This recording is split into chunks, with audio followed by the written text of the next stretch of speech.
जिस हमने अपनी बेटी को 17 साल 18 साल 20 साल तक बड़े नाजों से पाला है, उसके नखरे बर्दाश्त किए हैं, हमने उसको बुखार तक नहीं आने दिया, जिसको बड़े नाजो नेमतों में पाला है, आज हमारी बेटी की रुखसती हो रही है, आज उसकी डोली जा रही है, मेरे घर से वो किसी पराये घर जा रही है। एक तो उसके घर के माँ बाप को ये फिक्र लायक है कि मेरी बेटी आज मुझसे रुखसत हो रही है, जुदा हो रही है, एक तरफ उसको अपनी बेटी की जुदाई का गम है, और उस गमगीन माहौल के अंदर तुम्हारे ज़मीर, तुम्हारे कलेजे और तुम्हारे दिल कैसे ये गवारा कर लेते हैं कि उनके घर खाने का लुक़मा तुम्हारे हलक के नीचे उतर जाता है।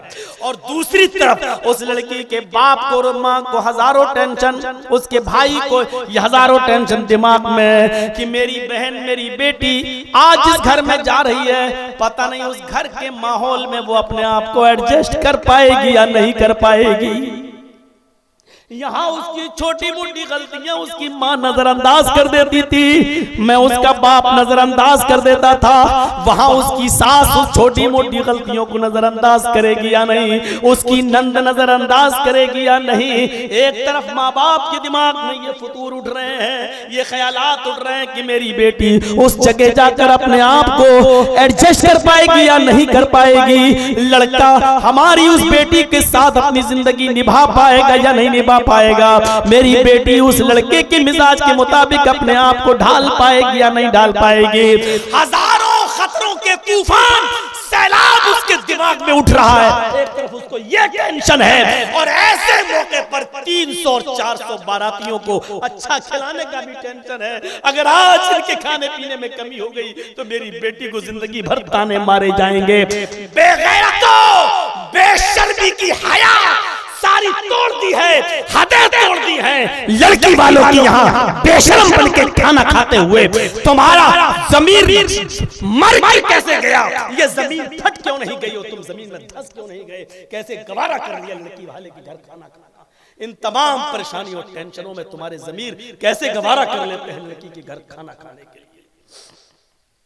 मौलाना हम ही को मत कहो, बड़े बड़े मौलवियों को देखा लड़की वालों के घर खाते हुए।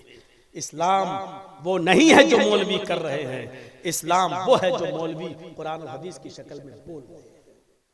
और एक बहुत बड़ा शायर गुजरा है मीर तकी मीर, अपनी बेटी की शादी की, शादी में 15 दिन बाकी रह गए, लड़के की तरफ से डिमांड आ गई मुझे ये चीज चाहिए। लड़की को पता नहीं था, बाप ने उसकी डिमांड पूरी करने के लिए चुपके से घर भेज दिया, दुकान बेच दी। अच्छा लड़का था, शानदार तरीके से शादी कर दी, जो लड़के ने मांगा सब कुछ दे दिया। अभी तक मीर तकी मीर की बेटी को पता नहीं, और जब मेहंदी लग गई, दुल्हन बन गई, सुर्ख जोड़ा पहना दिया गया, सब कुछ हो गया, रुखसती होने लगी, अपने बाप के गले से चिपक के रोई, अपनी माँ के गले से चिपक के रोई, और फिर वो ससुराल वाले जो आए थे लेने के लिए उनके साथ उनकी गाड़ी में बैठ गए। बैठते वक्त उसकी सहेली ने उसके कान में इतना कह दिया, मेरी बहन तुम्हारा घर तो आबाद हो गया, लेकिन तुम्हारा बाप बर्बाद हो गया। उसने पूछा क्या हुआ? कहा तुम जिस घर में जा रही हो तुम्हारे शौहर ने डिमांड रख दी, उस डिमांड को पूरा करने के लिए जिस घर से तुम जा रही हो वो घर बिक चुका है, तुम्हारे बाप की दुकान बिक चुकी है। सदमा बर्दाश्त नहीं कर पाई, किसी तरह घर पहुंची। खुलवत में जब शौहर आया तो उसने दरवाजा बंद कर दिया, कहा नहीं मेरे जिस्म को हाथ नहीं लगाओगे। कहा क्यों?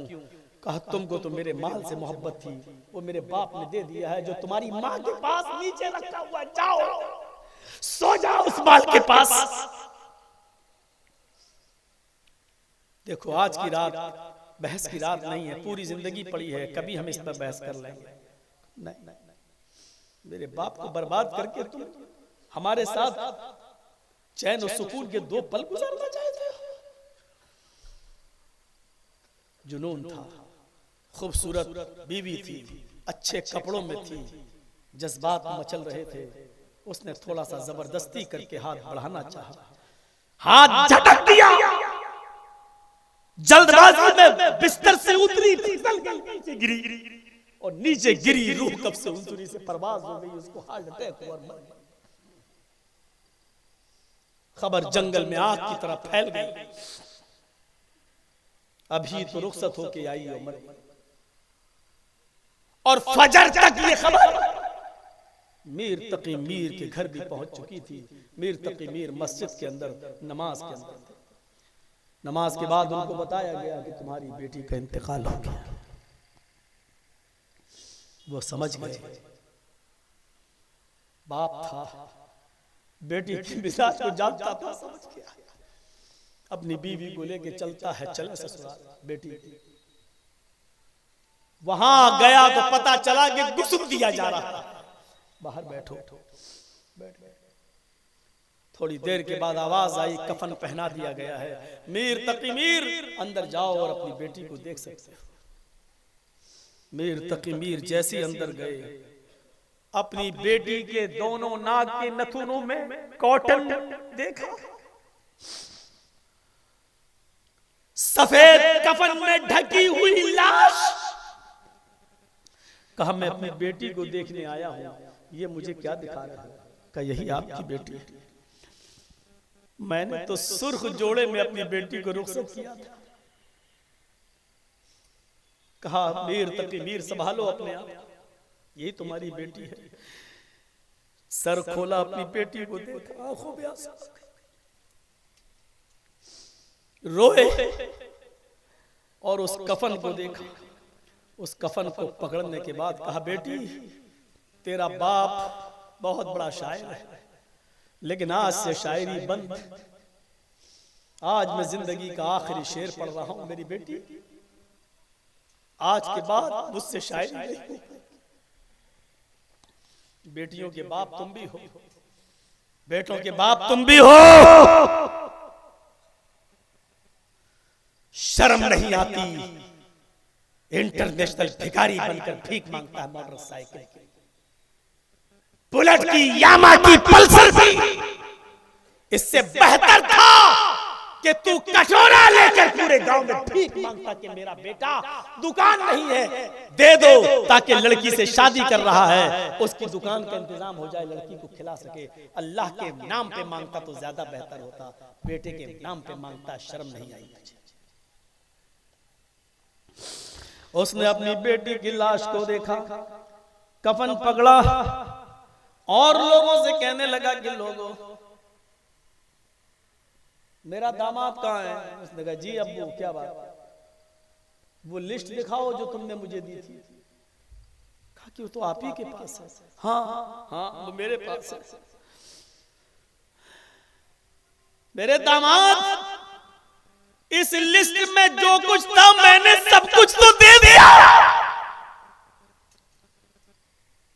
बस ये कफन नहीं थी जो तूने दिया। फिर उस कफन को पकड़ के कहता है अब आया है ख्याल आरामे जा इस ना मुरादी में। अपनी बेटी की कफन को पकड़ के कहता है अब आया है ख्याल आरामे जा इस ना मुरादी में। अब आया है ख्याल आरामे जा इस ना मुरादी में। कफन देना तुझे भूले थे मैं असबाबे शादी में, कफन देना तुझे मैं भूला था असबाबे शादी में। अरे मेरी बेटी, बस यही एक कफन की कमी थी जो तेरा बाप तुझे नहीं दे सका, जो आज तुझे ससुराल से मिला। आए मेरे दामाद, ये कफन भी तू लिख दिया होता मैं ये भी दे देता। इस कफन को देकर तू एहसान जता रहा है कि मैं बहुत बड़ा काम किया। आज मेरी बेटी तेरे दिए हुए कफन में कब्रिस्तान कब्रिस्तान नहीं जाएगी, मेरी बेटी तेरे कब्रिस्तान में दफन नहीं होगी। लोगों में अपनी बेटी के जनाजे को लेके जा रहा हूँ। अपने पास से जो कपड़ा लाया था उसने उस कपड़े में अपनी बेटी को लपेट दिया और अपने दामाद की तरफ से दिया हुआ कफन अपने दामाद के मुंह पे मार दिया और कहा कि मैं अपने कफन ही में अपनी बेटी को दफना दूंगा और अपने आबाई कब्रिस्तान में अपनी बेटी को दफनाऊंगा। मेरी बेटी शादी की पहली रात में शौहर का चेहरा तक जो न देखना चाहती हो, बड़ी बदनसीबी होगी अगर उसकी तरफ से दिए हुए कब्रिस्तान में मैं अपने बेटी को दफन कर दूं। मेरी बेटी तुझसे नाराजगी की हालत में मरी है, इसलिए न तेरा कफन दिया जाएगा न तेरे कब्रिस्तान में दफन किया जाएगा। वो अपनी बेटी को ले गया और अपना दिए हुए कफन में अपनी बेटी को अपने कब्रिस्तान में दफन कराया। इस शेर को फिर से सुनिए। अब आया है ख्याल आराम जाइस ना मुरादी में, कफन देना तुझे भूला था मैं असबाब शादी में। सोचो आज तुम और हम सब सोचे, हमारी भी बेटी है, आपकी भी बेटी यहाँ है, हमारे और आपकी बेटियों के साथ अगर ऐसा हो तो क्या बीतेगा। ये सबका जिम्मेदार है जहेज और उसकी लानत आज हमारे माशरे में नासूर बन चुकी है, कैंसर बनकर पूरे जिस्म में फैल चुकी है। न इसको कोई छोड़ने के लिए तैयार है, न देने वाला देने से और न लेने वाला लेने से पीछे हट रहा है। ये मुआशरे का सबसे भयानक कैंसर बन चुका है। इस कैंसर से अपने आप को बचाइए, वरना ये जहेज का कैंसर हमारी बेटियों को गैर मुस्लिमों के लड़कों के साथ भागने पर मजबूर कर देगा। ये जहेज की बुराई हमारी माँ बहन बेटियों को बजरंग दल और विश्व हिंदू परिषद के लड़कों के साथ जाने पर मजबूर कर देगी, क्योंकि तुम्हारे पास जहेज नहीं होगा और वो बढ़ती हुई जवानी को कंट्रोल नहीं कर पाएंगी। इसलिए जब जवानी का सैलाब भरेगा तो वो रास्ता निकाल लेगा कि हमको कहां जाना है। इसलिए याद रखिए, इन बच्चियों की इज्जत और आबरू को बचाने की जिम्मेदारी समाज के ऊपर है, चौधरियों के ऊपर है, सरमायादारों के ऊपर है, अमीरों के ऊपर है और जिम्मेदारों के ऊपर है। अगर मदरसा बना सकते हो और मदरसे की कमेटी बना सकते हो तो इन नौजवान लड़के और लड़कियों की शादी और जहेज जैसी लानत को खत्म करने के लिए भी कमेटी बनाइए और उस कमेटी में ये तय करिए, जो जहेज मांगेगा उसका बाइकाट, जो जहेज देगा उसका बाइकाट, जो जहेज लेगा उसका बाइकाट। ना उसकी हम मौत में शामिल होंगे ना उसकी शादी में शामिल होंगे जब तक आप कड़ा एक्शन नहीं लेंगे। माफ कीजिएगा, जहेज जैसी लानत रुकने वाली नहीं। कड़ा एक्शन लीजिए, कड़ा जरूरत है वक्त की, कड़ा एक्शन लीजिए आप। अब आया है ख्याल लारा में जाए इस्ना मुरादी में, कफन देना तुझे भूले थे मस्बाब शादी में। जरा गौर करें इस रहमत के ऊपर भी कि आप नमाज पढ़ा रहे हैं, अल्लाहु अकबर, गैरिल मग़दूबि अलैहिम वलद्दालिन। नबी के पीछे बड़े बड़े सहाबा नमाज पढ़ रहे हैं।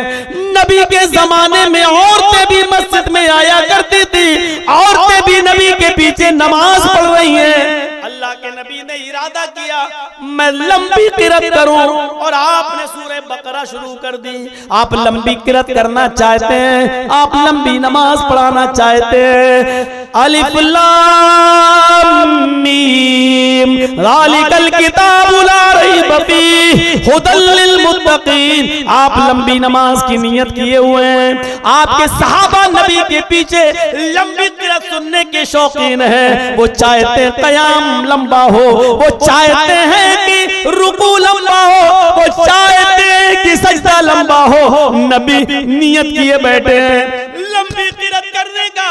नमाज में किरत लंबी शुरू भी कर दी, पता नहीं कब खत्म होगी, पता नहीं ये रकात कितनी लंबी होगी। इतने में मुहम्मदुर रसूलुल्लाह के कानों में औरतों के मजमे से, पीछे लगी हुई औरतों के सफों में से किसी बच्चे के रोने की आवाज नबी के कान में आती है।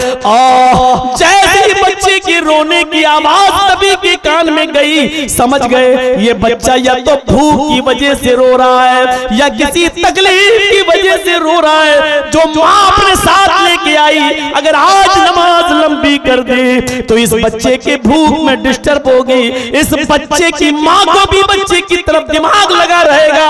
अल्लाह ना करे किसी बीमारी में कोई मुब्तला हो या उस बच्चे को क्या परेशानी हो।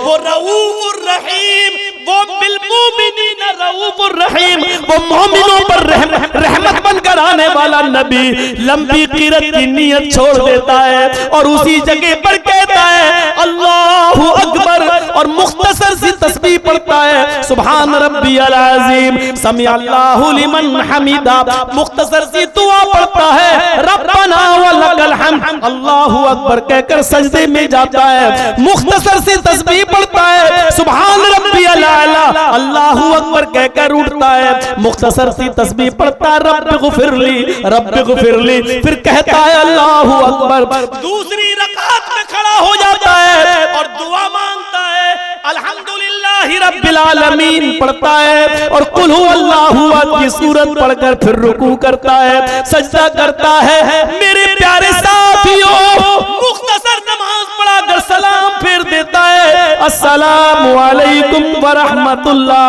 अस्सलामु अलैकुम व रहमतुल्लाह। मेरे प्यारे भाइयों, ये रसूल की रहमत थी, नमाज लंबी पढ़ाना चाहते हैं, बच्चे के रोने की आवाज आती है, रहमत मोहम्मद के अंदर जोश आता है, नमाजी को मुख्तसर कर दिया जाता है, सलाम फेरा जाता है और सलाम फेरने के बाद दर्श देते हैं और कहते हैं कि आए लोगों, अगर तुम में कोई किसी भी कौम का इमाम बनाया जाए, अगर तुम किसी की इमामत करो, नमाज पढ़ाने की ड्यूटी तुम्हें दे दी जाए तो याद रखना, अगर अकेले नमाज पढ़ना हो तो चाहे जितनी लंबी पढ़ना, चाहे जितनी दुआ मांगना, चाहे जितनी लंबी पढ़ना, लेकिन अगर तुम्हें नमाज पढ़ाने के लिए खड़ा कर दिया जाए तो तुम नमाज बहुत ही मुख्तसर पढ़ाना, बहुत ही छोटी पढ़ाना, इसलिए कि तुम्हारे पीछे नमाज पढ़ने वाले बूढ़े भी होते हैं, तुम्हारे पीछे नमाज पढ़ने वाले कमजोर भी होते हैं, तुम्हारे पीछे नमाज पढ़ने वाले ज़ईफ भी होते हैं, तुम्हारे पीछे नमाज पढ़ने वाली औरतें भी होती हैं और बच्चे भी होते हैं। जब तुम किसी कौम की इमामत करो तो नमाज मुख्तसर पढ़ाओ, नमाज छोटी पढ़ाओ। इमामे कायनात बूढ़ों का, बच्चों का, औरतों का ख्याल रखते हैं तो नमाजी को मुख्तसर और छोटी पढ़ाने का हुक्म भी नाफिज कर देते हैं। ये रहमतुल लिल आलमीन की रहमत नहीं तो और क्या है, ये बिल मोमिनीन रऊफुर रहीम, मोमिनों के साथ रहमो करम का मामला नहीं तो और क्या है। नमाज ही मुख्तसर कर दी और हुक्म भी दे दिया कि नमाज मुख्तसर। हाजी साहब को हदीस मालूम नहीं है, मौलाना साहब मस्जिद में है नहीं, हाजी साहब की तो आज चमक गई, लोगों ने कहा नमाज पढ़ाओ। हाजी साहब को हदीस मालूम नहीं है, जिंदगी में पहली बार नमाज पढ़ाने खड़ा कर दिया। अब हाजी साहब अपनी पूरी जिंदगी का इल्म नमाज में झोंक रहे हैं और मगरिब की नमाज में लगे सूरह यासीन पढ़ने। आज मौका है हाजी साहब को ये जताने का कि देखो हमें कितनी लंबी लंबी सूरतें याद हैं। मेरे भाइयों, इसीलिए कहा इल्म वालों को नमाज पढ़ाने के लिए आगे खड़ा करो। हाजियों के पास इल्म नहीं होता, वो सिर्फ एक रुकन अदा करके आया है हज का, वो आलिम नहीं है। नमाज किसी आलिम के पीछे पढ़ा करो जो नमाज के मसलों को जानता है। अगर आलिम का इंतजाम नहीं है तो इंतजाम करो।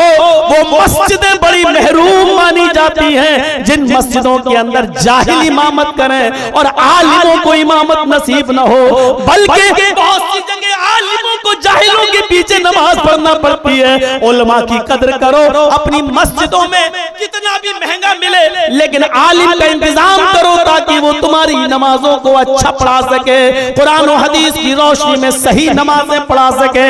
वरना जाहिलों के पीछे नमाज पढ़ोगे तो जानते हो वही हालत होगी जैसे एक दरिया के किनारे कुछ लोग मछली का शिकार कर रहे थे और मछली, नमाज का टाइम हो गया जोहर का, तो 4 लोग थे, कहने लगे चलो नमाज पढ़ लो। तो चारों जाहिल थे। तो कहा कि किबला कहाँ है? तो कहा किबला तो पता नहीं चल रहा, तो चलो इसी नदी को किबला बना लो। नदी की तरफ मुंह करके नमाज पढ़ने लगे। अब जाहिल है तो उसको नहीं मालूम, तो अब नदी को किबला बना लिया। अब एक उसमें इमाम बन गया, 3 मुक्तदी बन गए। इमाम ने कह दिया अल्लाहु अकबर, मुक्तदी ने भी कह दिया अल्लाहु अकबर। अब जोहर की नमाज में तो आहिस्ता तिलावत होती है मनी मन में, लेकिन चूंकि वो जाहिल ही थे तो क्या करें। अब वो इमाम साहब जोर से पढ़ना शुरू कर दिए, दिखा रहे हैं कि देखो मुझे याद है। अब पढ़ने लगे अल्हम्दुलिल्लाहि रब्बिल आलमीन अर्रहमानिर रहीम मालिकी यौमिद्दीन इय्याका नअबुदु व इय्याका नस्तईन इहदिनस सिरातल मुस कह पाए बस, इहदिनस सिरातल मुस। नदी में देखा मछली उछली और फिर मछली गोता मार के फिर पानी में घुस गई नदी में। अब इमाम साहब बेचारे वो ऐसे देख इहदिनस सिरातल मुस, वही कह ले इहदिनस सिरातल दर दरिया खड़बड़ चीज। अरे ये दरिया में क्या खड़बड़ा रहा है? तो पीछे जो 3 लोग खड़े थे उनमें से एक ने कहा मछली होगी या कछुआ। इमाम साहब नमाज में बोला नहीं जाता, खुद बोल रहा है। अरे इमाम साहब नमाज में बोला नहीं जाता, अरे मछली होगी या कछुआ। इमाम साहब नमाज में बोला नहीं जाता। अब दूसरा जो बगल में था पानी मार के कहता चुप तू क्यों बोल रहा है? जाहिलों को कौन बताए। अब जो दूसरा था वो कहता चुप तू क्यों बोल रहा है, नमाज में बोला नहीं जाता। तीसरा जो लास्ट में खड़ा था वो कहता अल्लाह तेरा लाख लाख शुक्र के मैं नहीं बोला।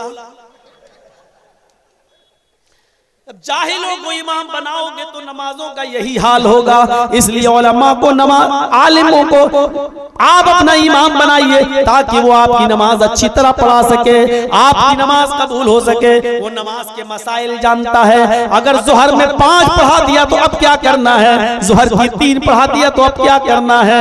कोई रकात बीच में रुकू या एक सजदे की कमी रह गई और फिर वो खड़ा हो गया तो अब बाद में क्या करेगा। मेरे भाइयों अब क्या करना है, नमाज में भूल चूक तो किसी से भी हो सकती है। इसलिए उलमा को, नमाजियों को, आलिम को ही इमाम बनाइए। ये अल्लाह के नबी की रहमत है कि नबी अकरम सल्लल्लाहु अलैहि वसल्लम ने नमाज को मुख्तसर पढ़ाने का हुक्म दिया। अल्लाह के नबी फरमाते हैं लोगों जब तुम ईशा की नमाज पढ़ने के बाद अपने घर आओ तो सोने से पहले सूरह मुल्क की तिलावत कर लो। जिस घर में सोने से पहले सूरह मुल्क पढ़ा जाता है उस घर के ऊपर अल्लाह रब्बुल आलमीन एक फरिश्ता मुतय्यन कर देता है उस घर की हिफाजत के लिए। अल्लाह के नबी सल्लल्लाहु अलैहि वसल्लम फरमाते हैं जब तुम बिस्तर पर सोने के लिए जाओ, रहमत देखिए, जब बिस्तर पर सोने के लिए जाओ तो सोने से पहले अपने बिस्तर को 3 बार झाड़ लिया करो। उस जमाने में ऐसा होता था, साहबा ईशा की नमाज देर से पढ़ते थे, आए लेट गए तो बिस्तर को झाड़ा नहीं। हो सकता है कि कोई मोजी जानवर, खतरनाक जानवर, छिपकली वगैरह, बिच्छू वगैरह बिस्तर पे पड़ा हो, डंक मार ले, काट दे और तुम मर जाओ। नबी अकरम क्या कह रहे हैं, बिस्तर पर जब लेटो तो बिस्तर को झाड़ लो 3 बार। रसूल रहमत की रहमत देखो, उसको ये गवारा नहीं कि मेरा उम्मती आधी रात में आए, बिस्तर पे लेटे सो जाए और बिस्तर पर कोई खतरनाक जानवर पड़ा हो। फरमा रहे कि बिस्तर को 3 बार झाड़ लो और झाड़ने के बाद बिस्तर को फिर उसके ऊपर सो जाइए। दाहिनी करवट से सोइए, ये हाथ दाहिनी गाल के नीचे रखिए और ये हाथ आप अपने कमर पर और जहां तक आ सके वहां तक रखिए। सोइए इस तरह। सोने के बाद आपका की करवट कहीं हो जाए वो अलग बात है, लेकिन सोते वक्त आपकी कंडीशन ये होनी चाहिए। रसूल रहमत की रहमत को ये गवारा नहीं है कि मेरा उम्मती आधी रात को बगैर झाड़े बिस्तर पे सो जाए और खतरनाक जानवर उसको काट ले और उसके जहर से वो मर जाए। रसूल रहमत की रहमत को ये गवारा नहीं है। फरमाया रसूल रहमत ने फरमाया कि लोगों जब तुम अपने घर में सोने जाओ तो चिराग बुझा दिया करो। चिराग बुझा दो, अतफी मिसबाह, चिराग बुझा दो। उस जमाने में मकान कच्चे हुआ करते थे, फूस और खजूर के पत्तों के बना लिए जाते थे और चिराग जल रहा है, रात में हवा चली। असल में ऐसा था कि एक सहाबी रात में अपने घर में चिराग जला के सो रहे थे और एक चूहिया आ गई और वो चिराग की बत्ती को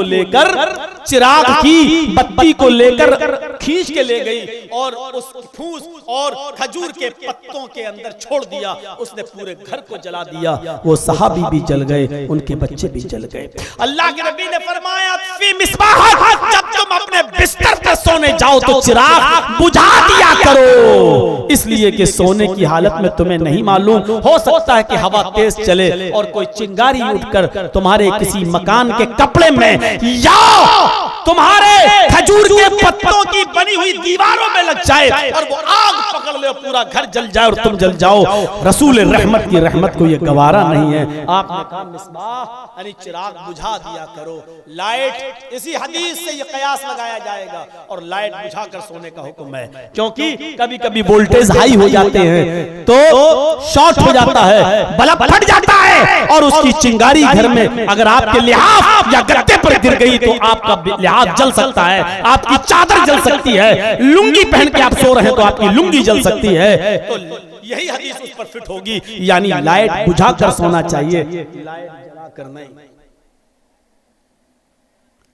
रसूल रहमत की रहमत को यह गवारा नहीं है।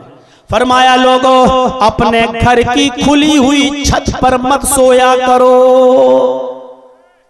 रसूल रहमत ने क्या तरीके बताए, अपने घर की खुली हुई छत पर न सोया करो, यानी उस घर पर जिसकी छत खुली हुई हो और चार दीवारी ना हो, उसकी मुंडेर न बंधी हुई हो, आप खुली हुई छत पे सो रहे हैं, आप खुली हुई छत पे सो रहे हैं, पता नहीं रात में पेशाब करने उठे और नींद में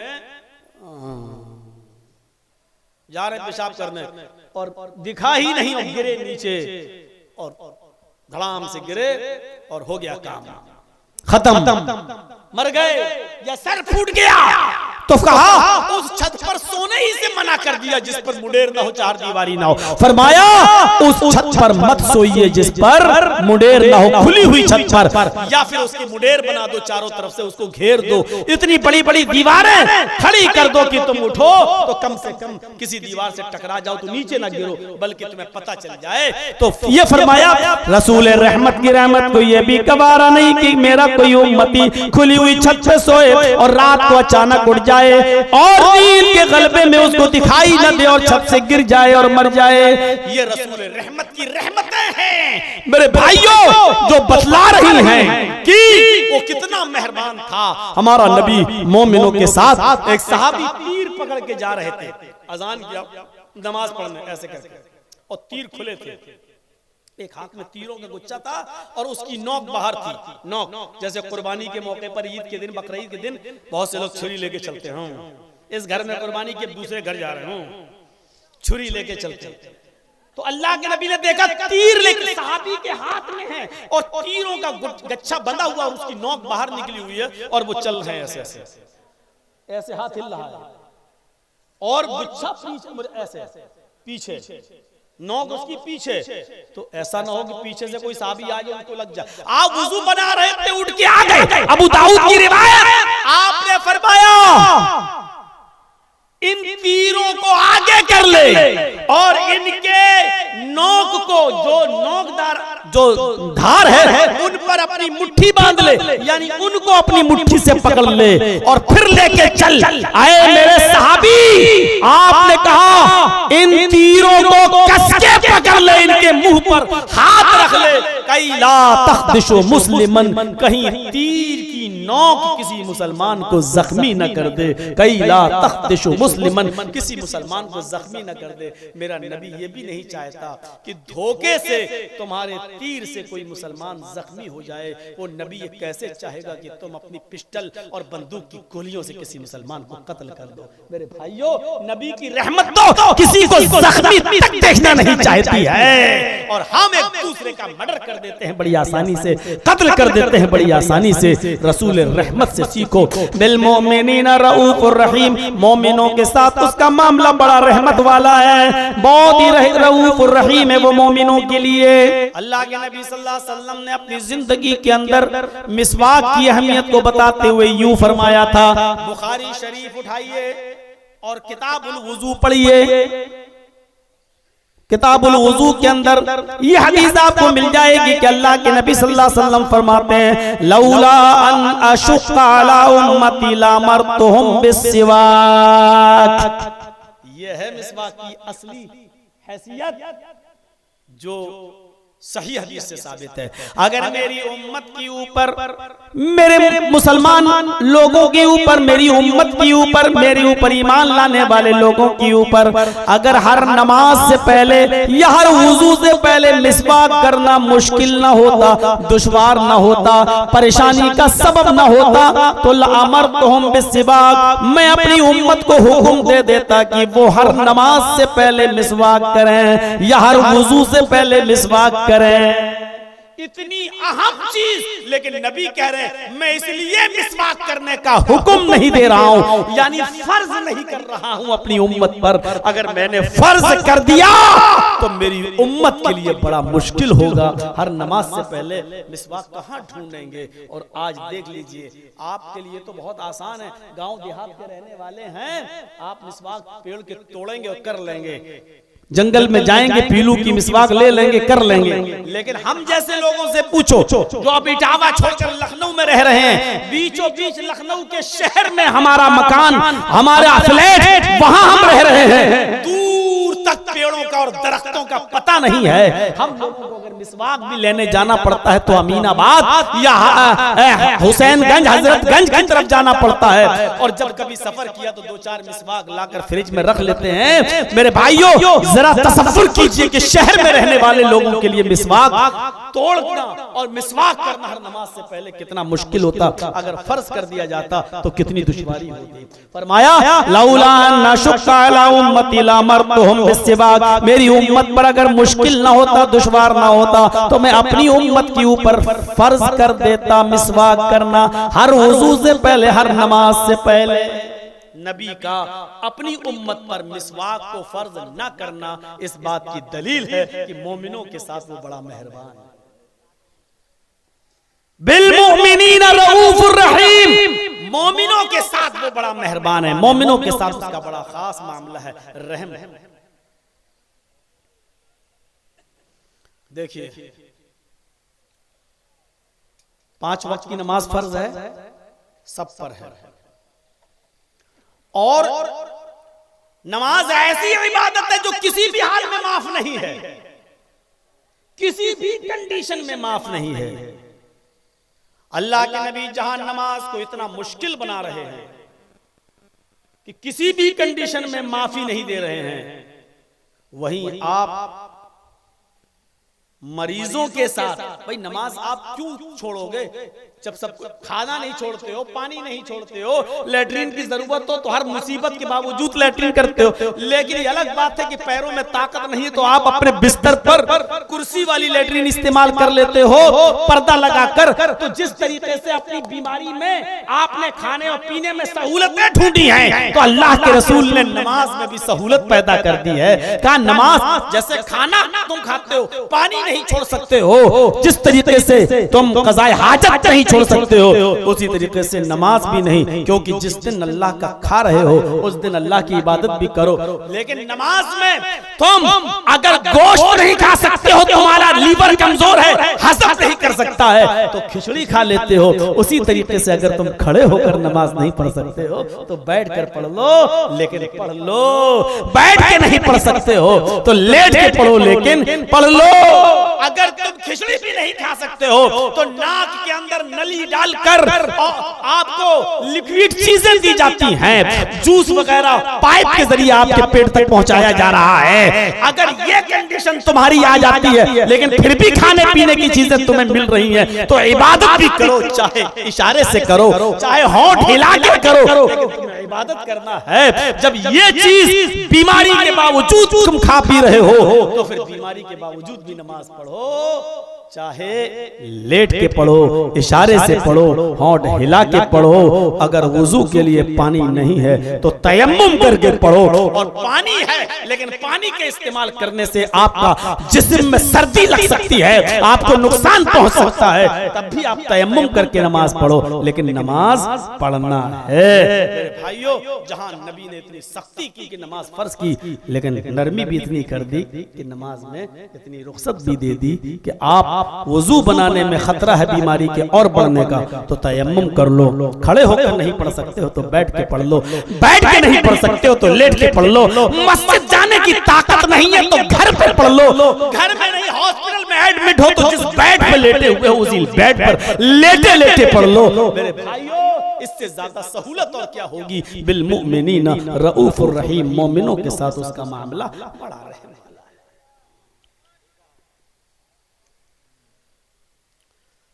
कितना रहम है। रोजा फर्ज है, और रोजा ऐसा फर्ज है, सुनिए, शायद सुनाया तो हो आपके इलाके के उलमा ने, लेकिन जहनों में ना बैठा हो तो सुनिए। रोजा फर्ज है, कौन सा? रमजान वाला फर्ज है, और ऐसा फर्ज है कि एक रोजा भी आप जानबूझकर छोड़ नहीं सकते। कितना सख्त हुक्म है। अल्लाह के नबी ने यहां तक फरमा दिया, अगर आमदन कसदन, जानबूझकर अगर एक रोजा छोड़ दिया, मेरी बात को गौर से सुनना, आमदन कसदन, जानबूझकर, यानी बीमारी नहीं थी, बुखार नहीं था, फीवर नहीं था, सर में दर्द नहीं था, बीमारी कुछ नहीं थी, और थक गए, 15-16 रखकर एक छोड़ देते, बाद में पूरा कर लेंगे। अगर एक छोड़ दिया तो अल्लाह के नबी फरमाते हैं, उस एक छूटे हुए रोजे के सवाब को पाने के लिए अगर तुम रमजान के रोजे खत्म हो जाने के बाद पूरा करना चाहो, उस छूटे हुए रोजे के सवाब को पहुंचना चाहो, तो उस एक रोजे के एवज पूरी जिंदगी भर रोजे रख लो। 90 साल तक भी हदीस आई, 90 साल तक रोजा रख लो, यानी पूरी जिंदगी तुम रोजा रख लो, तब भी तुम उस छूटे हुए रोजे के सवाब को नहीं पहुंच सकते हो, उस छूटे हुए रोजे के मकाम को नहीं पा सकते हो। आप अंदाजा लगा सकते,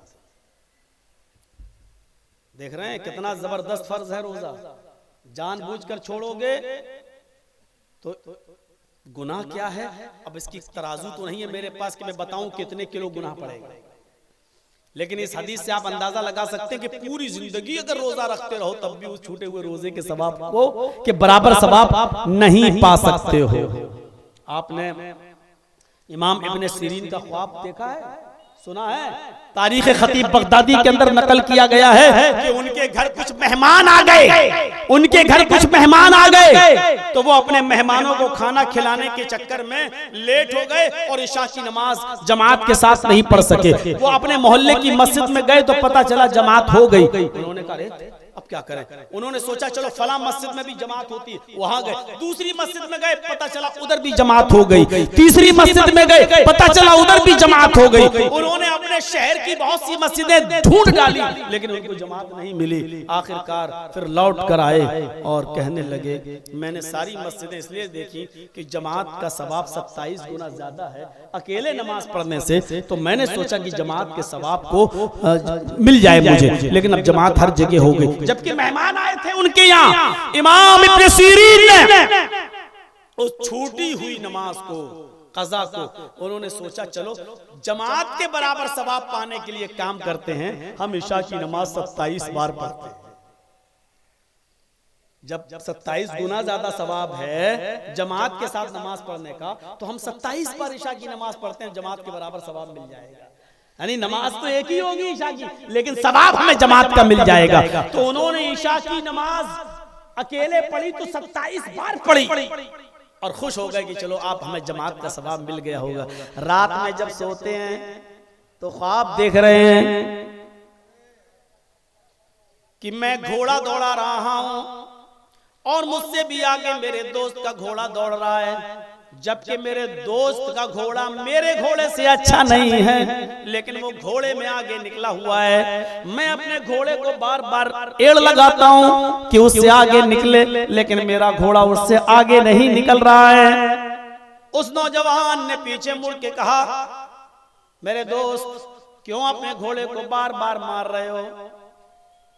कहा, मैं तुम्हारे बराबर आना चाहता हूं, तुमसे आगे निकलना चाहता हूं। मेरा घोड़ा तुम्हारे घोड़े से अच्छा है, सेहतमंद है, तंदुरुस्त है, इसलिए मैं तुमसे आगे निकलना चाहता हूं।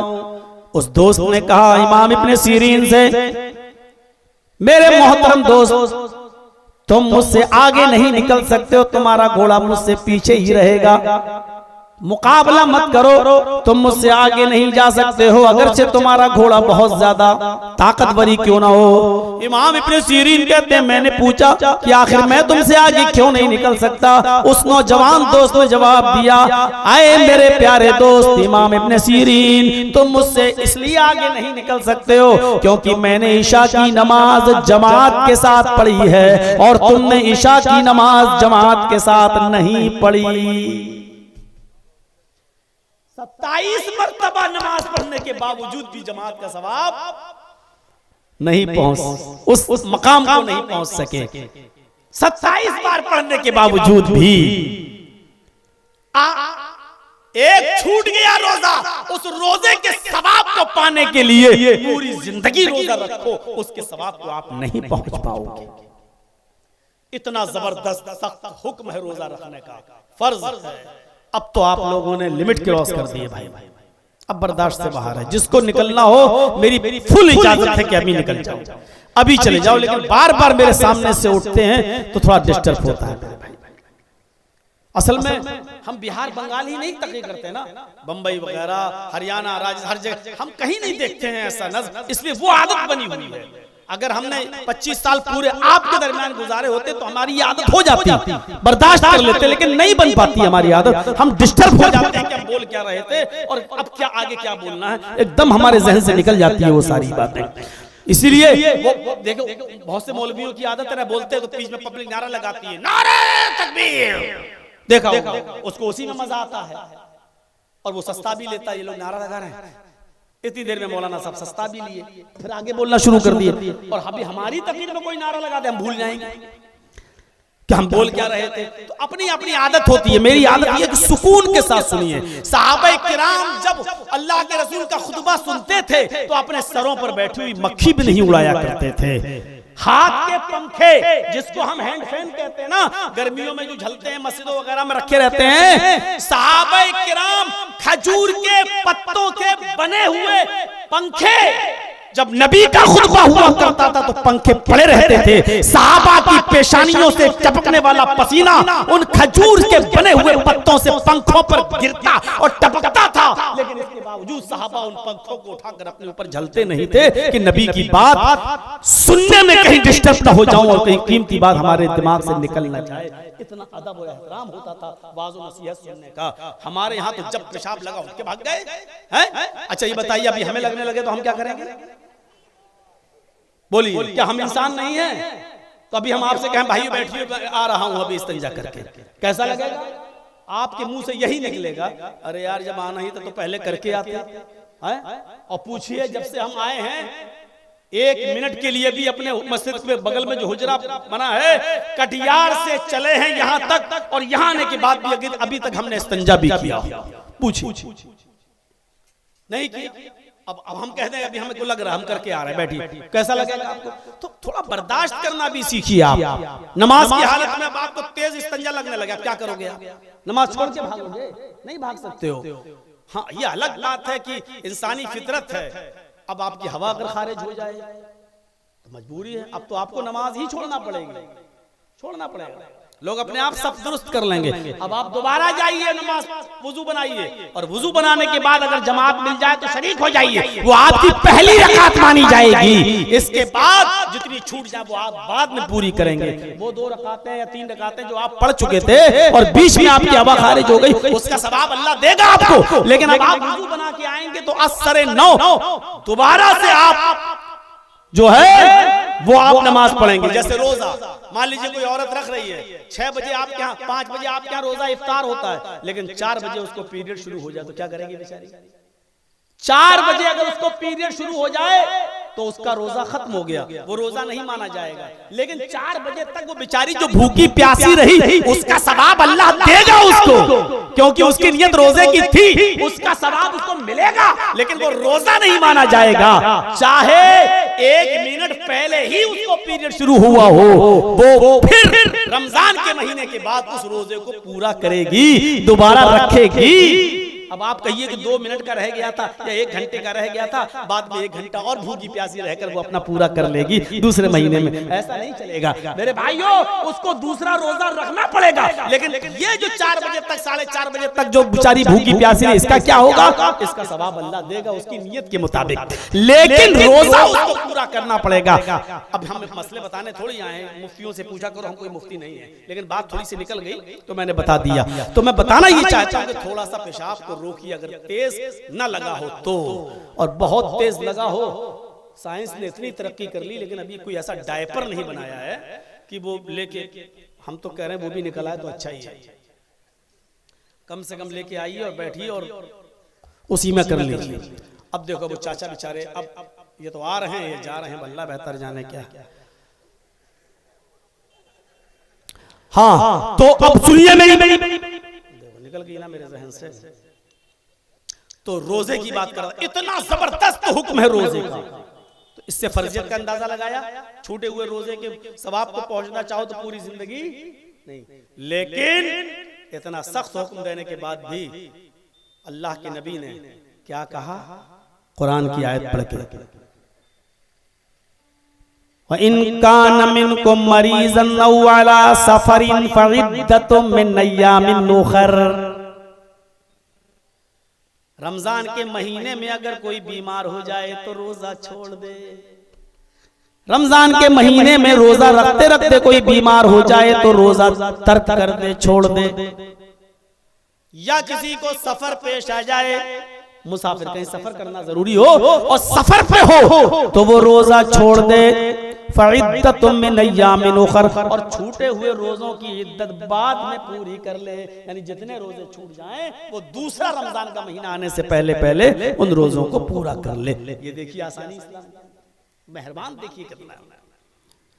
हामिला औरत जिसके पेट में बच्चा है, माँ जब खाती है तो बच्चे की बॉडी को लगता है, माँ खाएगी ही नहीं तो बच्चे को क्या लगेगा। इसलिए कहा अगर कोई औरत हामिला है, प्रेग्नेंट है, उसके पेट में बच्चा है और रमजान का महीना शुरू हो गया है, अगर उसको डर है कि मैं रोजा रखूंगी तो बच्चा जाए हो जाएगा, बच्चे की नशोनुमा नहीं बढ़ेगी, तो उस औरत को भी हुक्म है कि वो औरत रोजा छोड़ दे।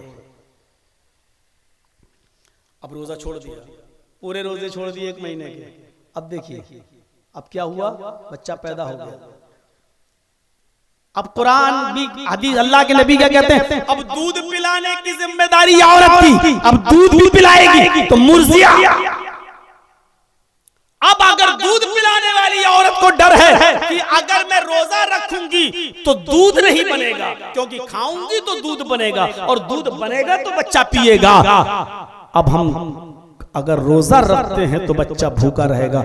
अल्लाह के नबी जो रहमतुल लिल आलमीन बनकर आए और बिल मोमिनीना रऊफुर रहीम, जो मोमिनों के लिए बड़े ही मेहरबान है, वो क्या हुक्म देते हैं कि ऐसी मुर्जिया, दूध पिलाने वाली औरत रोजा छोड़ दे, इसलिए कि उसके पेट के बच्चे को अगर खतरा है कि उसको दूध नहीं मिलेगा, वो भूखा प्यासा रहेगा और उस बच्चे की गिज़ा सिर्फ माँ ही का दूध है, ऊपर का कोई दूध नहीं पीता है और ऊपर की कोई चीज नहीं खाता है, तो ऐसी औरत को रोजा छोड़ देना चाहिए और बाद में उनको पूरा करे। अब जाहिर है ये हमल के रोजे छोड़े, हमल में छोड़े, फिर बच्चा पैदा हुआ, फिर दूध पिला रही है, रमजान का महीना आ गया, अब 2 साल के रोजे छूट गए, तो अब कोई फर्क नहीं पड़ता, बाद में वो पूरे करेगी। बाद में अंदाजा लगा सकते हैं, ये रहमत है नबी। हम देखें मुसलमानों मोमिनों के साथ कितना रहम का मामला है उसका, 3 लोगों पर मुश्तमिल जमात अल्लाह के नबी सल्लल्लाहु अलैहि वसल्लम के घर घर 3 सहाबी नबी के घर जा रहे हैं। बुखारी किताबुन निकाह पढ़ के देखिए। नबी के घर गए, नबी की बीवियां मिली, नबी नहीं थे। उन्होंने अल्लाह के नबी की इबादत के बारे में पूछा। यसअलूना अन इबादतिन नबी सल्लल्लाहु अलैहि वसल्लम। बुखारी निकाह के अल्फाज, उन तीनों सहाबियों ने पूछा नबी की बीवियों से कि अल्लाह के नबी इबादत कितनी करते थे। देखिए 3 लोग हैं, 3 सहाबी, और नबी की इबादत के बारे में पूछ रहे हैं। उन्होंने बता दिया, इतना सोते थे, इतना नमाज पढ़ते थे, रात में इतनी इबादत करते थे, इतना रोजा रखते थे, इतना छोड़, सब बता दिया। अब ये तीनों जब बाहर आए, कअन्नहुम तक़ालूहा, बुखारी के अल्फाज, अल्लाह के नबी की इबादत को इन्होंने कम समझा। देखिए तीनों आपस में क्या बातें करने लगे। देखो नबी तो इबादत कम भी करेंगे तो चलेगा, क्योंकि वो नबी हैं, वो तो बख्शे बख्शाए हैं, वो तो जन्नती हैं, वो तो अल्लाह के रसूल हैं, वो तो जन्नत में वैसे ही जाएंगे। अगर वो इबादत कम भी करें तब भी अल्लाह उनको जन्नत देगा। हमें नबी से ज्यादा इबादत करनी चाहिए। उन तीनों की प्लानिंग देखिए क्या थी, हमें नबी से ज्यादा इबादत करनी चाहिए। उन्होंने कहा, तीनों ने, हाँ सही है, हमें बहुत ज्यादा इबादत की जरूरत है अगर जन्नत चाहिए तो उनमें एक सहाबी खड़े हैं, क्या कहते हैं, इन तीनों की बातें सुनेंगे तो हंसी आएगी। एक ने कहा, आज के बाद मैं रात भर नमाज पढ़ूंगा, कभी नहीं सोऊंगा, मैं नमाज ही पढ़ूंगा, रात में सोना बंद मेरा, पूरी रात अल्लाह की इबादत करूंगा। काम अच्छा था। कोई इंडिया और ऑस्ट्रेलिया के मैच देखने की बात नहीं कर रहे थे वो। हमारी तरह रात के अंदर कोई ऑर्केस्ट्रा आई हुई है नाचने वाली, उसमें रात जागने की बात नहीं कर रहे थे वो। क्या बात कर रहे हैं? आज के बाद पूरी रात हम अल्लाह की इबादत करेंगे, नमाज पढ़ेंगे, सोएंगे ही नहीं, पूरी जिंदगी कभी नहीं सोएंगे रात में हम। दूसरे ने कहा, रात तो तुमने ले ली, दिन मेरा, आज के बाद मैं कभी रोजा ही नहीं छोड़ूंगा, पैर दर पे मुसलसल कंटिन्यू रोजा ही रखता रहूंगा दिन में। हम पूरी जिंदगी दिन में रोजा रखेंगे, कभी छोड़ूंगा ही नहीं। इन्नी अना असूम वला अतरुकु अबदा, मैं दिन में रोजा रखूंगा और कभी नहीं छोड़ूंगा। तीसरे ने कहा, या अल्लाह, दिन में तुमने रोजा ले लिया, रात में तुमने नमाज ले लिया, मैं क्या करूं? तो तीसरा 2 कदम आगे बढ़ा, उसने कहा, मैं दिन में रोजा भी रखूंगा और रात में नमाज भी पढ़ूंगा, व अना अअतज़िलुन निसा, और अपनी बीवी के करीब भी नहीं जाऊंगा, यानी बीवी को भी छोड़ दूंगा, तलाक नहीं, बीवी को छोड़ दूंगा, मतलब नहीं जाऊंगा करीब, मतलब मैं बीवी से मिलूंगा ही नहीं, मिलूंगा तो बच्चे होंगे तो फिर उनको कमाओ, खाओ, उनको खिलाओ, दुनिया भर के झमेले में पड़ो, फिर दिन भर मेहनत करो। हम बीवी के करीब ही नहीं जाएंगे, ना जाएंगे करीब, ना होंगे बच्चे, ना बजेगा, ना रहेगा बांस, ना बजेगी बांसुरी, हम बीवी से ही अलग हो जाते हैं। और ये तीनों लोगों ने इबादत की बात की है, कोई उल्टे सीधे काम करने के लिए नहीं। नौजवानों जरा सुनिएगा, ये रात भर जियो और एयरटेल में मिलता नहीं है ना आपको 2 GB और 1.5 GB जो चला रहे हैं ना आप, और इसमें पूरी रात जो खत्म कर रहे हैं नाच और गाना और डांस देख कर, जरा सुनिएगा, अल्लाह के नबी सल्लल्लाहु अलैहि वसल्लम ने रात भर नमाज पढ़ने की भी इजाजत नहीं दी, दिन भर रोजा रखने की भी इजाजत नहीं दी, और बीवी को छोड़ने की भी इजाजत नहीं दी। जब रात भर नमाज पढ़ने के लिए जागना जायज नहीं है, तो रात भर तुम YouTube में खराब करना कहां से जायज हो जाएगा, और रात भर मैच देखना और खेलना कैसे जायज?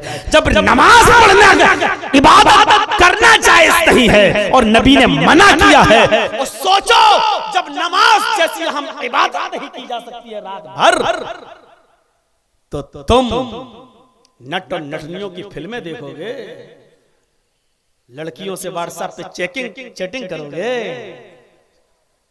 पूरी रात उसी में खराब करोगे, ये कहां से जायज हो जाएगा? मौलाना साहब बड़ी तगड़ी नब्ज पकड़ी है आपने, यही नब्ज समझने में तो मुझे 25 साल लग गए। आज फेसबुक पे देखो कितना मुल्ला मौलवी हम पे बरस रहे हैं, फेसबुक पे देख डालिए। अरे मौलवियों, इस मकाम पर पहुंचने में 25 साल लगाया है। हमने लोगों की नब्ज समझी है।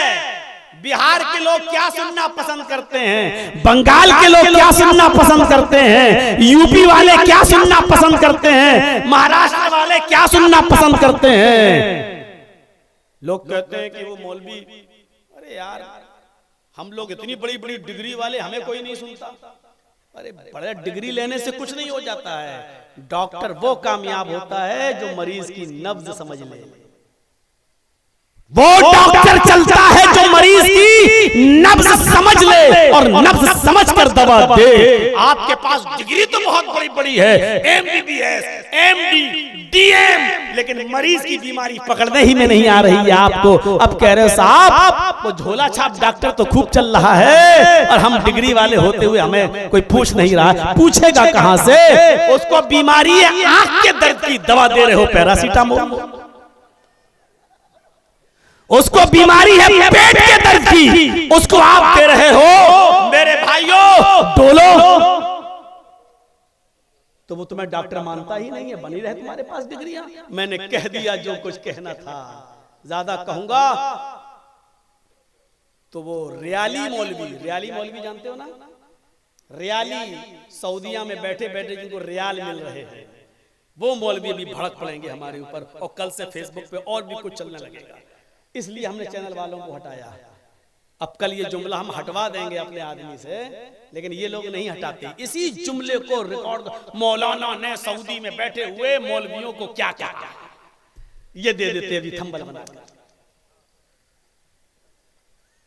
अब निकल गई मेरे मुंह से। अब जबान पर कंट्रोल थोड़ी है किसी का। राहत इंदौरी ने कहा था ना, मेरे मुंह में तुम्हारी जबान थोड़ी है। अब निकल गई तो निकल गई, और सही निकली है। हमने मिसाल सही दी है। बड़ी डिग्री के डॉक्टर से कुछ नहीं होता है, मरीज के मर्ज को समझना जरूरी है। वरना वो बंगाली लोग जो बेचारे सही से उर्दू बोल नहीं पाते, सुन नहीं पाते, 25 साल से जर्जीस को सुन रहे हो, समझ रहे हैं। तो सोचो जर्जीस ने उनके सामने 25 साल के अरसे में उनको समझने के लिए कितना टाइम लगाया हो। उनकी नब्ज पकड़ने में कितनी मेहनत की होगी, वो भी सोचिए।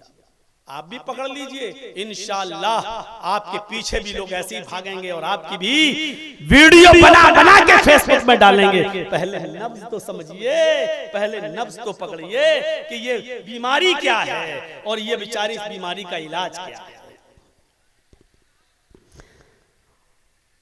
मैं बीवी से भी अलग रहूंगा। अल्लाह के नबी सल्लल्लाहु अलैहि वसल्लम ने जब ये सुना, ऐसा कह रहे थे, तो आप आए, बुखारी शरीफ की हदीस, उन तीनों के पास पहुंच गए और क्या कहा ऐसे, अंतुमुल्लज़ी कुल्तुम कज़ा व कज़ा, क्या तुम वही तीनों हो जो ऐसा ऐसा कह रहे थे? क्या तुम ही वो तीनों हो? कुल्तुम कज़ा व कज़ा, तुम नहीं ऐसा ऐसा कहा। इन तीनों ने क्या कहा? हाँ, अल्लाह के रसूल हम ही ने कहा। अल्लाह के नबी ने कहा, तुम दिन भर रोजा रखोगे जी, तुम रात भर नमाज पढ़ोगे, अच्छा तुम दिन में रोजा भी रखोगे और रात में नमाज भी पढ़ोगे और बीवी के करीब नहीं जाओगे जी, अच्छा तुम अल्लाह से ज्यादा डरते हो या मैं? कहा अल्लाह के रसूल आप। तुम्हें अल्लाह का खौफ ज्यादा है या मुझे? नहीं, अल्लाह के नबी आपको। इबादत तुम अल्लाह की ज्यादा करते हो या मैं? नहीं, अल्लाह के रसूल आप ही ज्यादा इबादत करते हैं। कहा जब मैं तुम में सबसे ज्यादा अल्लाह की इबादत करने वाला हूँ, मैं तुम में सबसे ज्यादा अल्लाह से डरने वाला हूँ, तो मेरा हाल तो ये है कि ईशा की नमाज के बाद फौरन मैं बिस्तर पे आके सो जाता हूँ और 2/3 रात में आखिरी पहर में मैं 2/3 गुजर जाने के बाद आखिरी पहर में मैं उठता हूँ, लास्ट में मैं उठता हूँ, मैं नमाज तहज्जुद के लिए खड़ा होता हूँ, अल्लाह की इबादत करता हूँ, यानी मैं आँख का हक भी अदा करता हूँ और अल्लाह का भी हक अदा करता हूँ, मैं सोता भी हूँ और नमाज भी पढ़ता हूँ और मैं बीवी से मिलता भी हूँ, मैं बीवियों का हक भी अदा करता हूँ और मैं महीने में 3 रोजे भी रखता हूँ, 11, 12, 13 या में 20 के, और मैं हफ्ते में 2 रोजे रखता हूँ, पीर के दिन मंडे का, सोमवार का और थर्सडे जुमेरात का। इसके अलावा मैं रोजे नहीं रखता हूँ। अल्लाह के नबी फरमाते हैं कि मैं नफली रोजे रखता भी हूँ और छोड़ता भी हूँ। ये आपने जब बयान फरमाया तो उसके बाद फरमाया सुनो, यही मेरी सुन्नत है, यही मेरा तरीका है, यानी ईशा के बाद आओ और सो जाओ और 2/3 रात गुजरने के बाद अगर तुम्हें अल्लाह की इबादत करना ही है तो 2/3 गुजरने के बाद आखिरी पहर उठ जाओ और अल्लाह की इबादत में लग जाओ। बीवी का हक भी तुम अदा करो, बीवी के पर्सनल हक को भी तुम फरामोश नहीं कर सकते हो। अल्लाह के कलमे के जरिए तुमने उनको अपने ऊपर हलाल किया है, उनके पर्सनल हक को अगर तुम अदा नहीं करोगे तो फिर वो दूसरी जगह जाएंगी, क्योंकि ये फितरत अल्लाह ताला ने हर मर्द और औरत के अंदर रखा है, इसीलिए उसने जायज रिश्ते में लोगों को मुंसलिक भी कर दिया है। फरमाया तुम्हें अपनी बीवियों का हक भी अदा करना है, रात में सोना भी है, उठकर इबादत भी करना है और रोजे ही रखना है तो हफ्ते में 2 रोजे रख लो, महीने में 3 रोजे रख लो और तुम्हें रोजा छोड़ना भी है, यानी नफली रोजा। यही मेरी सुन्नत है। आपने इसके बाद फरमाया और मुसलमानों वही जुमला हम बताना चाहते हैं, फमन रग़िब अन सुन्नती, यही मेरा तरीका है, यही मेरी सुन्नत है। अगर मेरे सुन्नत से तुमने रूगर्दानी की, मेरे सुन्नत से तुमने मुंह मोड़ा, मेरे सुन्नत को तुमने फरामोश किया, मेरे सुन्नत का जनाजा तुमने निकाला, मेरे सुन्नत से अगर रूगर्दानी की, मेरी सुन्नत से अगर तुमने मुंह मोड़ा, फलैसा मिन्नी, तो तुम मुझ में से नहीं। मुझ में से नहीं का मतलब मेरी उम्मत में से नहीं, यानी मुसलमान नहीं। रात भर नमाज पढ़ते रहे तब भी मुसलमान नहीं, रोजाना रोजा रखना शुरू कर दिया तो मुसलमान नहीं, बीवी को छोड़कर इबादत में लगा है तो मुसलमान। बारसोई और उसके अतराफ व अकनाफ से आने वालों सुनो, ये रात भर इबादत करने वाले और दिन भर रोजा रखने वाले, बीवी को छोड़कर भी नमाज और रोजे में पड़े और पड़े रहने वालों को कहा कि तुम मुझ में से नहीं। तो जो लोग यूट्यूब में रात गुजार रहे हैं, नाच गानों में रात गुजार रहे हैं, मैच में रात गुजार रहे हैं, लायानी और लहू लाइव में रात गुजार रहे हैं, उनको क्या कहा जाए? उनको मुसलमान समझा जाए या नहीं समझा जाए? जरा अपना फैसला करें। और किसी अच्छे मदरसे में फतवा पूछ लीजिए, साहब हम अपने आप को मुसलमान कहला सकते हैं कि नहीं कहला सकते हैं?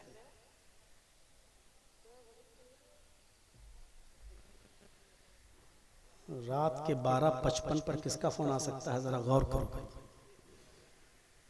लेकिन क्या करो, कुरान इधर भी कहता है कि बदगुमानी से बचो।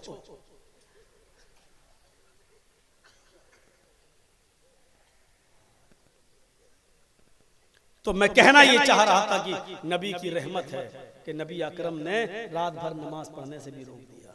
नबी की रहमत को ये गवारा नहीं कि मेरा उम्मती रात भर नमाज ही पढ़ता रहे और दिन में जब काम धंधा करे, बीवी बच्चों के लिए कमाने जाए तो काम उसको नींद आ रही है, दिन भर रोजे पे रोजा रखता रहा और इतना कमजोर हो जाए कि अपनी बीवी बच्चों को कुछ खिला न सके। नबी की रहमत को ये गवारा नहीं, ये रहम है नबी का मोमिनों के साथ। अच्छा, दिल चाहता है एक हदीस और सुनाऊं और सुनिए नबी की रहमत देखिए, यहाँ पर बड़ा मजा आएगा आपको। अल्लाह के नबी मेराज पे गए, पहले बैतुल मुकद्दस गए, सारे नबियों को नमाज पढ़ाई, उसके बाद मेराज गए। आपको ये चाय आपकी है, मेरी है? बड़ा नेक काम किया, अल्लाह इसको एक और नेक बीवी अता फरमाए।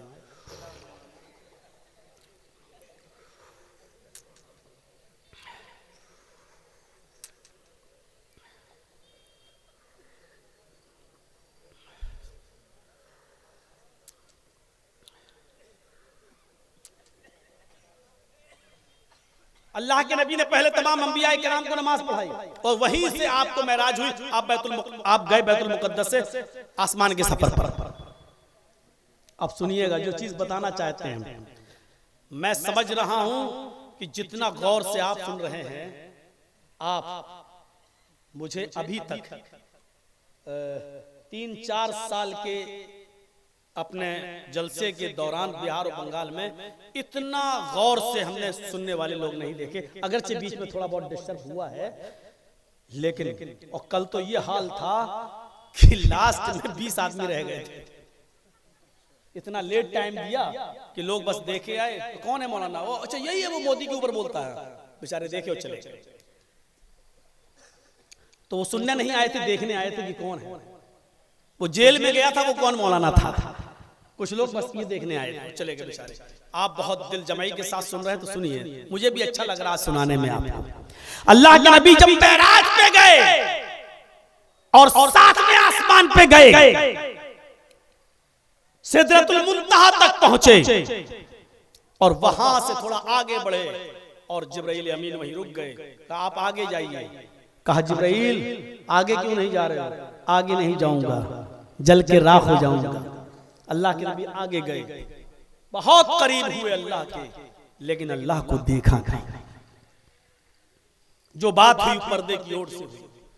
बुखारी शरीफ की हदीस है, हजरत आयशा ने फरमाया कि जो शख्स ये कहे कि अल्लाह के रसूल ने मेराज पर अल्लाह के नबी ने अल्लाह को देखा है, वो झूठा है।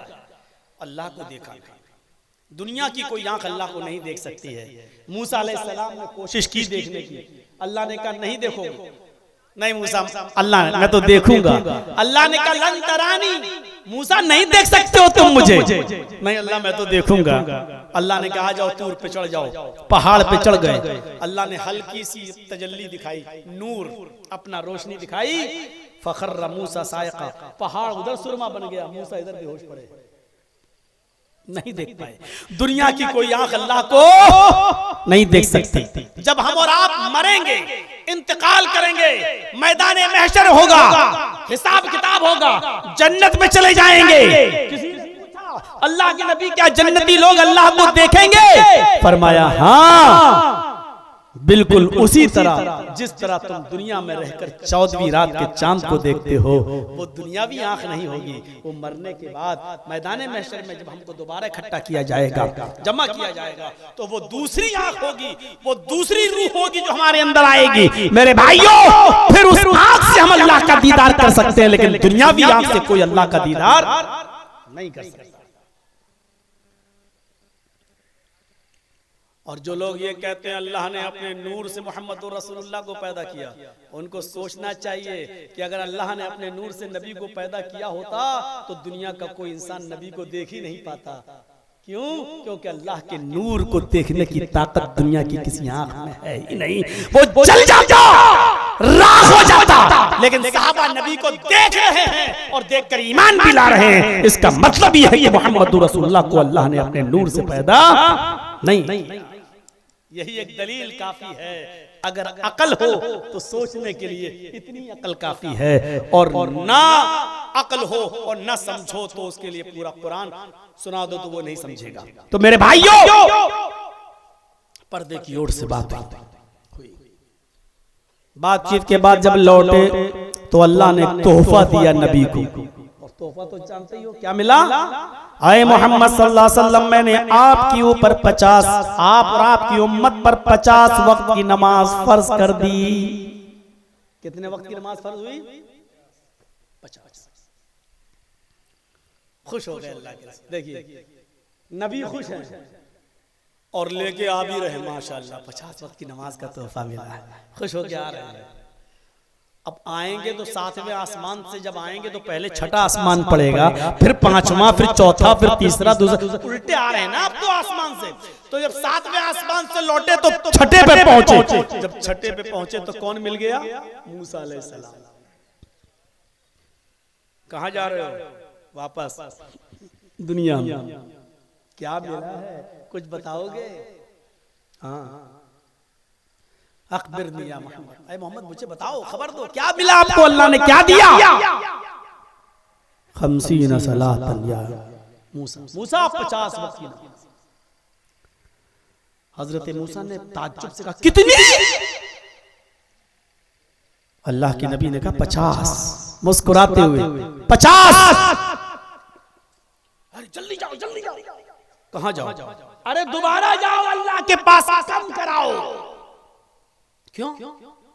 अरे जाइए ना, बहुत है 50 वक्त की नमाज।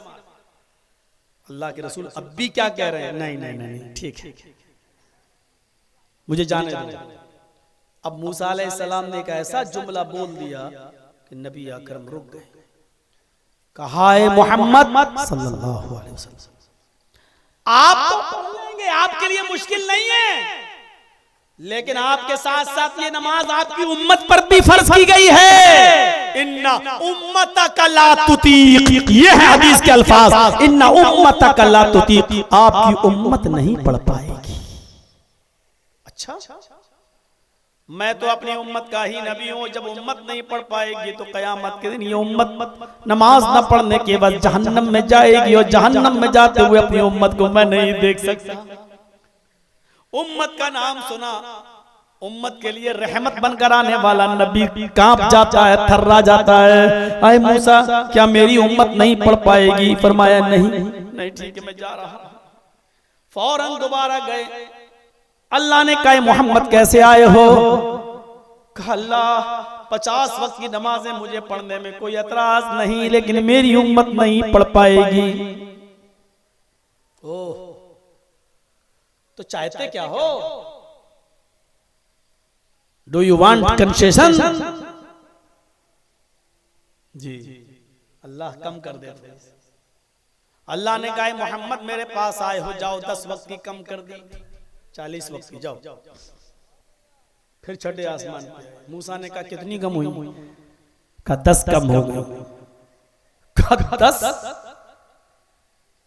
ये भी ज्यादा है, 40 की है ना। दोबारा जाओ। नहीं मूसा, अल्लाह क्या कहेगा?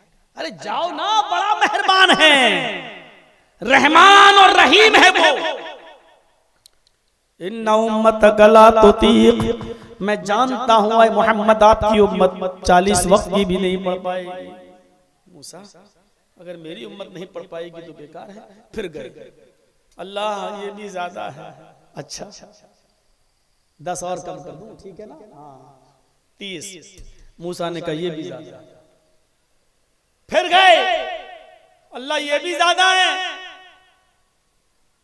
जाओ 10 और कम, 20। फिर आए। मूसा ने कहा ये भी ज्यादा है। कहा मूसा नहीं, अब नहीं जाओ। नहीं पढ़ पाएगी आपकी उम्मत। इन्ना उम्मतक ला तुतीक, बार बार यही कह दिया। इन्ना उम्मतक, उम्मत का नाम सुनते फौरन चल देते। नहीं रुको, मैं जा रहा हूं। अल्लाह मेरी उम्मत 20 वक्त की भी नहीं पढ़ पाएगी। 10 अब तो ठीक है, 40 कम हो गई। अब क्या? 50 में 40 कम हो जाए तो बहुत बड़ी बात। अब तो 10 की रह गई। आए मूसा अलैहिस्सलाम ने कहा क्या हुआ? कहा नहीं बताऊंगा। चलो जाने दो। अरे बताओ ना क्या हुआ? कहा मूसा 10 और कम कर दी, अल्लाह ने 10 वक्त की रह गई। कहा कितनी कम की? कहा 10। मूसा ने कहा बस? कहा बस का मतलब? कहा अल्लाह ने 10 ही कम की और 10 बाकी रखी। कहा नहीं पढ़ पाए। कहा नहीं, अब पढ़ लेंगे। 40 कब हो गई? 10। अब तो मैं अपनी उम्मत को इंशाअल्लाह मेहनत और कोशिश करके 10 हम मैनेज कर लेंगे, मेरी उम्मत पढ़ लेगी। आने लगे। मूसा ने कहा मोहम्मद जा रहे हो तो जाओ, लेकिन याद रखना मेरा तजर्बा है, मैं भी नबी बनकर दुनिया में गया था, मेरी उम्मत पर तो सिर्फ 2 वक्त की नमाज फर्ज थी, मेरी उम्मत 2 वक्त की नमाज भी नहीं पढ़ पाई, आपकी उम्मत 10 वक्त की कैसे पढ़ लेगी। फिर पीछे मुड़ के देखा, अरे मूसा आपकी उम्मत 2 वक्त की भी नहीं पढ़ पाई। नहीं मैं फिर जा रहा हूं अल्लाह के पास, रहमत वाला बार बार रब के पास जा रहा है। जब सुना कि मेरी उम्मत 10 वक्त की भी नहीं पढ़ पाएगी, फिर चले गए। अल्लाह ने मोहम्मद 40 कम हो गई, अब क्या चाहते हो। अल्लाह मूसा की उम्मत 2 वक्त की भी नहीं पढ़ पाई, मेरी उम्मत 10 वक्त की कैसे पढ़ लेगी। तो कहा क्या चाहते हो और कम कर दूं। हाँ 5 ठीक है ना, हाँ ठीक डन, अब हो गया डन, लग गई मोहर, चले। मूसा ने कहा क्या हुआ। कहा मूसा अब कहोगे तब भी नहीं जाऊंगा। क्यों 2 वक्त की रह गई। कहा नहीं 5 वक्त की। मूसा ने कहा यह भी ज्यादा है। कहा अगर ज्यादा है तो बनी रहने दो। कहा एक बार और जाइए। अल्लाह के नबी ने यहां कसम खा ली, रब्बे काबा की कसम, उसकी कसम जिसके कब्जे में मेरी जान है, अब मैं नहीं जाऊंगा। मुझे अपने रब के पास बार बार जाने में शर्म आ रही है। जैसे ही नबी ने ये कहा मुझे अपने रब के पास बार बार जाने में शर्म आ रही है, वही आवाज आती है मोहम्मद मैंने 5 वक्त की नमाज पर मोहर लगा दी है। तुम मेरी रहमत से शर्मा गए, तुम मेरे रहमो करम से शर्मा गए, तुम मेरी रहमत से हया खा गए। मुझे कसम है अपने इज्जत व जलाल की, अगर तुम एक बार और आ जाते तो मैं और कम करते। रसूल अपनी रहमत दिखा रहे हैं, रहमान और रहीम अपनी रहमत पे उतरा हुआ है। ऐ मोहम्मद अगर एक बार और आ जाते तो मैं और कम कर देता। मुझे कसम है अपने इज्जत व जलाल की, तुम एक बार और आ जाते तो मैं और कम कर देता। लेकिन अब तुम कह चुके हो, अब ज़बान से निकल चुका है कि मैं रब्बे काबा की कसम, उसकी कसम जिसके कब्जे में मेरी जान है, अब मैं नहीं जाऊंगा। बार बार शर्म आती है मुझे। जब तुम आने के लिए तैयार नहीं तो अब हम कम करने के लिए तैयार नहीं। जाओ 5 वक्त की नमाज अब फर्ज हो चुकी है। कितने सोच रहे होंगे काश एक बार और चले गए होते। मूसा ने कहा था एक बार और चले गए होते तो 3 वक्त की और कम हो जाती, 2 ही रह जाती। सुबह पढ़ लो और शाम को पढ़ लो और सो जाओ। नहीं, मूसा के जुमले पर गौर करो कि मेरी उम्मत पर 2 वक्त की फर्ज थी, मेरी उम्मत 2 वक्त की भी नहीं पढ़ पाई। आपकी उम्मत कैसे पढ़ लेगी? 5-10 वक्त की नहीं पढ़ पाएगी। इस जुमले पर गौर करो, यानी 2 वक्त की भी नहीं पढ़ पाई। अगर अल्लाह के रसूल एक बार और चले गए होते और कम हो जाती, 2 वक्त की भी रह जाती। जिसको नहीं पढ़ना वो 2 वक्त की भी नहीं पढ़ता। और पढ़ने वाले 5 वक्त की भी पढ़ रहे हैं और 5 वक्त के साथ साथ तहज्जुद की नमाज भी पाबंदी से पढ़ लेते हैं। उनके ऊपर कोई मुश्किल नहीं होता है। वो खेत जोत रहे तब भी पढ़ लेते हैं, वो किसी ऑफिस में काम कर रहे हैं तो उधर भी वक्त निकाल लेते हैं। मेरे प्यारे साथियों, 5 वक्त की नमाज जो पाबंदी से पढ़ रहा है वो पाबंदी के साथ नमाज पढ़ने के साथ साथ तहज्जुद भी पढ़ लेता है। और न पढ़ने वाले 2 वक्त को छोड़ो, जिनको नहीं पढ़ना उनको जुमा भी नसीब नहीं होता है, उनको ईद और बकरीद भी नसीब नहीं होती है। मेरे प्यारे साथियों, जिनको नहीं पढ़ना उनको नहीं पढ़ना, और जिनको पढ़ना वो 5 टाइम की पढ़ रहे हैं। ये अपने ऊपर डिपेंड करता है, ये अपने ऊपर फिट होता है कि हम कैसे। अल्लाह के रसूल तो 50 वक्त की भी नमाज पढ़ने के लिए तैयार थे, लेकिन अपनी उम्मत के लिए, मेरा नबी अपनी उम्मत के लिए बार बार जाता। ये कौन सी रहमत थी